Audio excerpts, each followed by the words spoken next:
Okay, welcome back to the ASIS. For those of you who have seen our IP Man presentation on the front side, you saw what we were predicting coming up, and now we're going to take a look at the aerospace sector. I'm John Nelson here with Keith Prather from Armada. And, Keith, this aerospace looks a little bit different than maybe we expected, but it's still telling overall a positive story. Yeah, absolutely. So yeah, one of the few models that really actually saw a nice lift. And if you look at last month's curve, where this month came in was almost at the top of the cone of variability that we talk about. And Right. it yeah, so interesting thing here, and I don't know if the models will eventually pick this up, but jet fuel prices have really started to surge. And there are some rumors of maybe some global jet fuel shortages in some areas just because of the war in Ukraine. And we'll see if that ultimately starts to push this down a little bit. But passenger travel's back. There's still some labor issues inside the airline industry that's causing a lot of delays. And we talked about, you and I both have a colleague that flies quite a bit, 4 or 5 times a week, and his flight delays are just terrible. He was supposed to be with us today, and flight delays are holding him back. So there's a little bit of dissatisfaction in the industry right now that may push some flyers out of the market temporarily.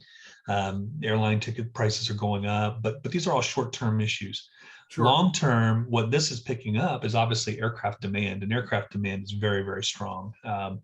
We even know that in the this last month, and it's a bit tough, but if you look at the durable goods new orders numbers, defense spending was up 25 to 30% in a single month. And so not necessarily reaction to what's going on in Ukraine or, to general global instability. A lot of these are, contractual cycles that just happen this time of year, but there's a tremendous amount of new demand coming into this industry.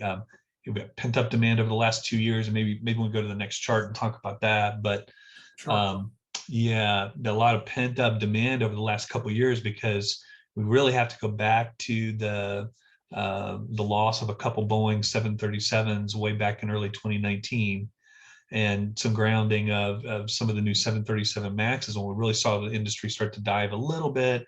We got that dip kind of in 19, a little bit of a rebound, and then of course we got the the COVID issue and the global pandemic. So we got a lot of recovery and a lot of ground to make up for those last 2 years of production, but really starting to rebound, really starting to come back. And then of course we have this Loch Ness monster look to this thing. Sure. And yeah, the potential is there for this to be kind of an all-time high for aerospace manufacturing. Well, and then one thing that I wanted to point out, and you could see it on the other chart, you can see it here. It looks like we're really got this downturn, if you will, that kind of happens up here in this coming summer. But downturn, that little dip there is like point.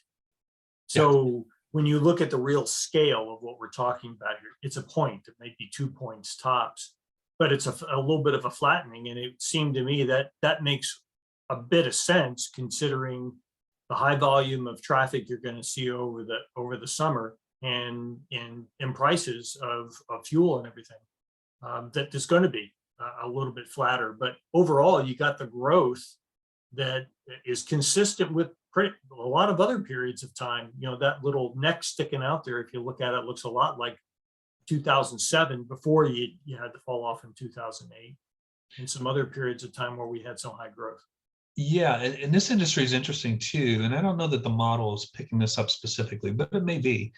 But titanium is used in a lot of aircraft manufacturing, and even though Russia and Ukraine only account for 2 to 3% of global metal exports, the percent of the titanium export market is super high, 25 to 30%.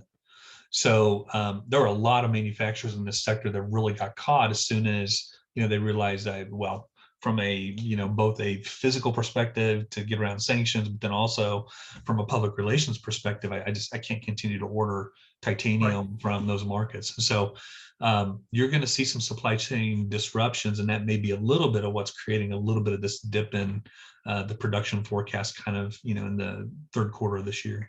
We'll probably see some of that bear out in the primary metals report when we get there. Okay, so, and here's what we're looking at long term. You can see it still looks like growth, and it's trending. you can see these turns, especially over the next few months. You can see that flattening that we were talking about. And especially out there, if you take a look at July through November, now you can see why I say it doesn't look much like a downturn. It looks more like a flattening, if anything. It could be a half a point to a point of a drop, but overall, it's a growth industry right now. Absolutely. Yeah, and again, I mean, the airline industry is back to 85 to 90% of their pre-pandemic travel, business travel starting to pick back up. We've got this hiccup happening in China right now with COVID outbreaks and shutting down Shanghai and Shenzhen, Hong Kong, and some of those big markets. But again, these are near-term, events that don't affect long-term aircraft sales. And generally, this industry is just, showing, this story of rebound. And Sure. so this is one of our better performing models, not better performing, I should say. It's one of the most optimistic outlooks that we have among the 8 models that we have. So, okay. All right. Well, that concludes our look at the aerospace sector. Hope you join us again next month, and we'll see how things change. all right, thanks.